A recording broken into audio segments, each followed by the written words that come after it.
For nearly 2,000 years, this has been the season of light in the deepest dark, a story so familiar it feels eternal. But what if this light was almost extinguished? What if the scent of pine and spice was replaced by the fear of prison bars? This isn't fantasy, it's history. For centuries across the Western world, governments and religious authorities waged a determined war to erase Christmas from the earth. This is the story of the holiday they tried to kill. Your journey begins with a truth that shocks the modern mind. For its first 300 years, Christianity had no Christmas. The birth of Jesus wasn't marked on any calendar. Early leaders argued celebrating birthdays was a pagan tradition. Their entire focus was Easter, the resurrection. So how did December 25th become the date? The answer lies not in a manger in Bethlehem, but in the riotous, torchlit streets of ancient Rome. Long before Silent Night, the week of December 17th was deafening. This was Saturnalia, a state-sanctioned festival of chaos. Social orders were not just relaxed, they were violently inverted. Masters served their slaves, gambling dens filled the streets, and a lord of misrule presided over the debauchery.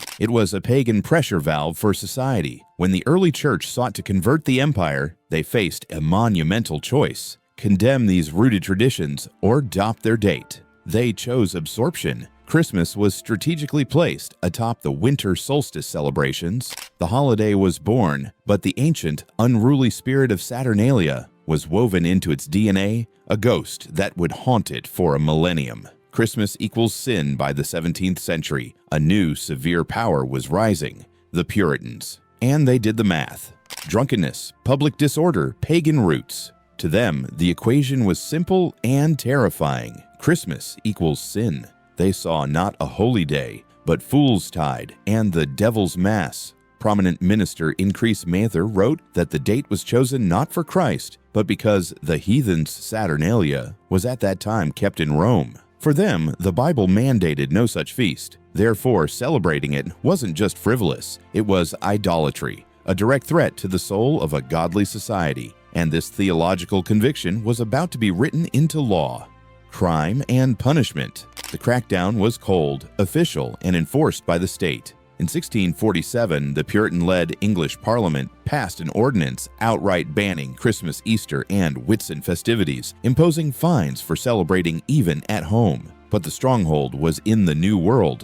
In 1659, the Massachusetts Bay Colony enacted a law that anyone found observing any such day as Christmas, either by forbearing of labor, feasting, or any other way, would be fined 5 shillings. The order was stark. Shops must stay open. Churches were to be locked. Christmas Day was to be a day like any other, a day of work and solemnity, or else. But you cannot legislate the human heart.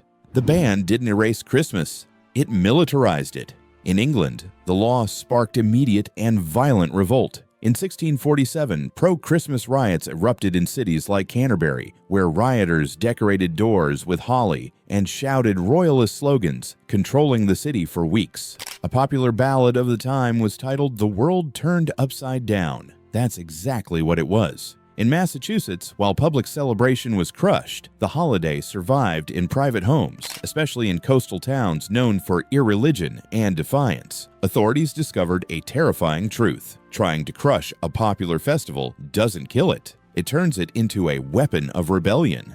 The controlled commercial comeback. The bans eventually fell, with the monarchy's restoration in England in 1660 and under pressure in Massachusetts by 1681. But the powerful had learned a lesson. When Christmas returned in the 1800s, it was a sanitized, repackaged version. Authors like Washington Irving and Charles Dickens performed an exorcism, replacing Saturnalia's chaotic public revelry with a new spirit, sentimental, domestic, and focused on the nuclear family. The child-focused gift-giving holiday, epitomized by Dickens's A Christmas Carol and the reinvented Santa Claus, was born. Christmas was allowed to live, but its teeth were pulled. Yet, in a final irony, Dickens's rebuke of marketplace values laid the foundation for the holiday to become the ultimate commercial engine, as American retailers seized on gift-giving to create the modern shopping season. So why was Christmas banned? Not because it was weak, but because it was dangerously powerful. It was a vessel for pagan memory, for social rebellion, for unscripted joy that inverted the established order. Those in power feared that power. They feared the way it could unite people against authority, whether that authority was Roman, Puritan, or royal. Christmas was banned because it represents a fundamental, defiant human truth that in the deepest dark, we will seek light and connection. We will find a reason to feast, to give, to rebel against the barren winter, whether a government approves or not. The story of Christmas isn't just about a birth. It's about a survival, a defiance, a promise, whispered in secret and shouted in riots, that no earthly power can forever forbid a little light, a little warmth, a little joy. They made it a crime. We made it a legacy. This history is written in rebellion.